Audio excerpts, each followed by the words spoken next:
স্নেহের দশম শ্রেণীর ছাত্র ও ছাত্রীরা, তোমাদের সবাইকে জানাই আমার টোটাল স্টাডি বাংলা চ্যানেলের পক্ষ থেকে আন্তরিক অভিনন্দন।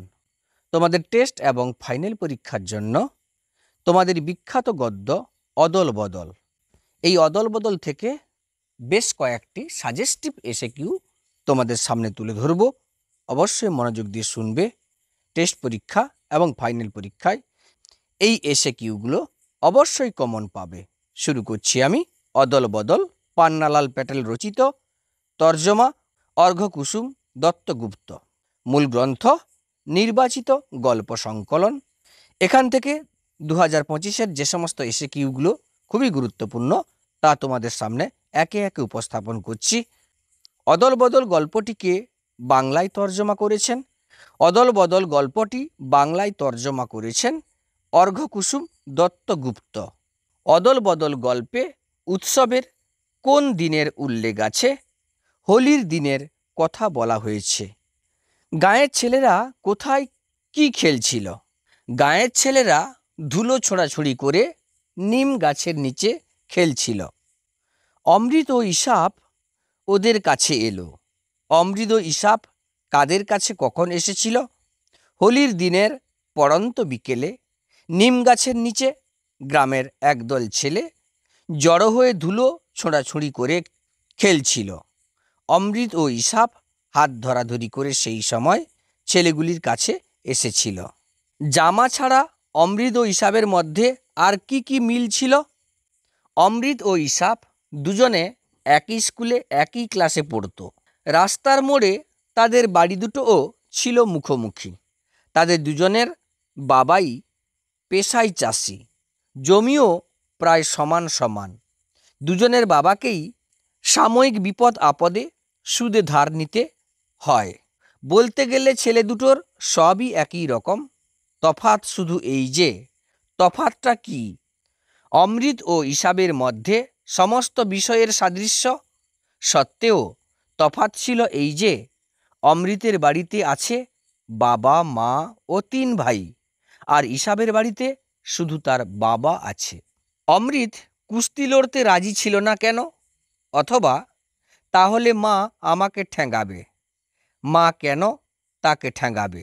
গ্রামের ছেলেরা অমৃত ও ইসাবের নতুন জামা দেখে তাদের কুস্তি করতে বললে অমৃত জানায় নতুন জামা নোংরা হলে বা ছিঁড়ে গেলে মা তাকে মারবে। তা সত্ত্বেও কালিয়া জোর করে তাকে খোলা মাঠে আনলে অমৃত উদ্ধৃত উক্তিটি করে। অমৃত ফতোয়া জারি করে দিল। অমৃত কি ফতোয়া জারি করেছিল? অমৃত ফতোয়া জারি করে জানিয়েছিল ঠিক ইসাবের মতোই জামা তার চাই, না হলে সে স্কুলে যাবে না। মা ওকে অনেক বুঝিয়েছিল। মা কাকে কি বুঝিয়েছিলেন? মা অমৃতকে বুঝিয়েছিলেন যে ইসাবকে খেতে কাজ করতে হয় বলে ওর জামা ছিঁড়ে গেছে, আর অমৃতের জামা নতুন রয়েছে। অমৃত কিভাবে তার জামাটা ছিঁড়েছিল? ইসাবের মতো নতুন জামা আদায়ের জন্য অমৃত নিজের পুরনো জামার ছেঁড়া অংশে আঙুল ঢুকিয়ে আরও ছিঁড়ে দিয়েছিল। অমৃত এতে পিছপা হতে রাজি নয়। অমৃত কিসে পিছপা হতে রাজি নয়? অমৃত ইসাবের মতো নতুন জামা কেনার জেদ ধরেছিল। তার জেদ দূর করতে অমৃতের মা জানিয়েছিলেন ইসাব নতুন জামা পাওয়ার আগে তার বাবার কাছে যেমন মার খেয়েছিল, অমৃত সেই রকম মার খেতে রাজি কিনা। কথা শুনেও অমৃত পিছপা হয়নি। অমৃত নতুন জামা পেতে কি কি কৌশল অবলম্বন করেছিল? ইসাবের মতো নতুন জামা আদায়ের জন্য অমৃত স্কুল না যাওয়ার ফতোয়া জারি করেছিল। মায়ের বোঝানো সত্ত্বেও জামার ছেঁড়া অংশ আরও ছিঁড়ে দিয়েছিল এবং মার খাওয়ার জন্যেও রাজি হয়েছিল। এতেও কাজ না হলে সে স্কুলে যাওয়া বন্ধ করে দিয়েছিল এবং রাতে বাড়ি ফিরতে চাইছিল না। এসো আমরা কুস্তি লড়ি। কে কার সঙ্গে কুস্তি লড়তে চেয়েছিল? অদল বদল গল্পে হোলির দিনের বিকেল বেলায় নিম গাছের নিচে গ্রামের যে সমস্ত ছেলে ধুলো ছোঁড়াছুড়ি করে খেলছিল, তাদের দল থেকে কালিয়া নামে একটি ছেলে অমৃতের সঙ্গে কুস্তি লড়তে চেয়েছিল। ছেলের দল আনন্দে চেঁচিয়ে উঠল। কি কারণে ছেলের দল চেঁচিয়ে উঠেছিল?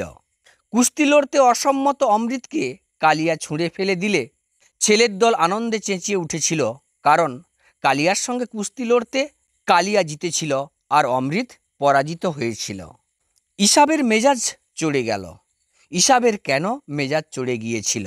কুস্তি লড়তে অনিচ্ছুক অমৃতকে কালিয়া মাটিতে ছুঁড়ে ফেলে দিলে ছেলের দল কালিয়ার জয়ধ্বনি দিয়ে চেঁচিয়ে ওঠে।